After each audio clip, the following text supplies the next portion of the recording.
ফেনী 1 বেগম খালেদা জিয়া। আগামী জাতীয় নির্বাচনকে সামনে রেখে 237টি আসনে প্রাথমিক প্রার্থী তালিকা ঘোষণা করেছে বিএনপি। সোমবার বিকেলে গুলশানে চেয়ারপারসনের রাজনৈতিক কার্যালয়ে এক সংবাদ সম্মেলনে এ তালিকা প্রকাশ করেন দলের মহাসচিব মির্জা ফখরুল ইসলাম আলমগীর। চট্টগ্রাম 4 কাজী সালাউদ্দিন। সবচেয়ে বড় চমক, দলীয় চেয়ারপারসন খালেদা জিয়া 3টি আসনে এবং ভারপ্রাপ্ত চেয়ারম্যান তারেক রহমান 1টি আসনে প্রার্থী হয়েছেন।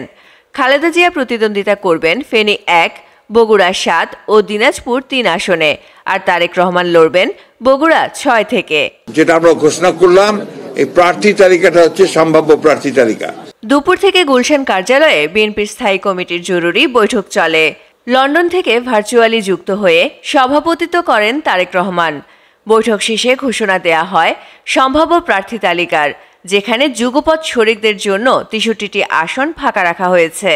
দল যাকে যে আসনে নমিনেশন দেবে বা দেয়, অনুগ্রহপূর্বক তাকে বিজয়ী করে আনার জন্য ঐক্যবদ্ধভাবে প্রত্যেকে বাংলাদেশ জাতীয়তাবাদী শক্তিতে বিশ্বাসী প্রতিটি মানুষ দয়া করে কাজ করবেন। স্থায়ী কমিটির সদস্য ইকবাল হাসান মাহমুদ টুকু বলেন, আমরা এমন প্রার্থী বেছে নিয়েছি যাদের ভাবমূর্তি স্বচ্ছ, যারা ভোট আনতে পারেন এবং মানুষের সঙ্গে যোগাযোগ রাখেন। দলের একাধিক সূত্র জানায়, প্রার্থী তালিকা তৈরির মূল দায়িত্বে ছিলেন তারেক রহমানই। আপনারা জনগণের সঙ্গে থাকুন, জনগণকে সঙ্গে রাখুন। তবে তালিকা ঘোষণার সঙ্গে সঙ্গেই দেখা দিয়েছে তীব্র প্রতিক্রিয়া। চট্টগ্রাম 4 আসনে বিএনপির আলোচিত নেতা আসলাম চৌধুরীকে বাদ দেয়া হয়েছে। পরিবর্তে মনোনয়ন পেয়েছেন কাজী সালাউদ্দিন। এতে ক্ষুব্ধ হয়ে তার সমর্থকেরা ঢাকা চট্টগ্রাম মহাসড়ক অবরোধ করে টায়ার জ্বালিয়ে বিক্ষোভ করেন। কয়েক ঘন্টা বন্ধ থাকে যান চলাচল।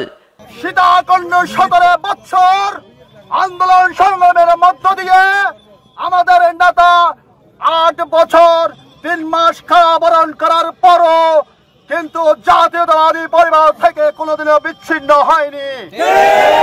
অথচ আসলাম চৌধুরীর পরিবার সহ নির্যাতিত পরিবার, এই নির্যাতিত পরিবারের বাইরে আমরা কোন অবস্থাতে আসলাম চৌধুরীর বাইরে রাজনীতি করার কোনো সুযোগ নেই। সীতাকুণ্ড উপজেলা স্বেচ্ছাসেবক দলের সাধারণ সম্পাদক মোহাম্মদ হেলাল উদ্দিন ক্ষোভ প্রকাশ করে বলেন, দীর্ঘ 16 বছর নির্যাতন সহ্য করা একজন সিনিয়র নেতাকে উপেক্ষা করা মেনে নেওয়া যায় না। কেন্দ্রীয় বিএনপিকে বলতে চাই, সরকারের সাথে বলতে চাই, সামান্য পদ পদবি আমার থাকতে পারে, এখন আপনারা আমাকে বহিষ্কার করেন, আমাকে আসলাম চৌধুরীর হৃদয় থেকে বহিষ্কার করতে পারবেন না। রাজনীতির মঞ্চে এখন সবার দৃষ্টি বিএনপির এই প্রাথমিক তালিকার দিকে। এই ঘোষণার মধ্য দিয়ে শুরু হয়েছে নির্বাচনের আনুষ্ঠানিক কাউন্টডাউন, যেখানে পুরনো মুখের সঙ্গে নতুন প্রজন্মের নেতাদেরও দেখা যেতে পারে ধানের শীষের পতাকা তলে। MCTV US.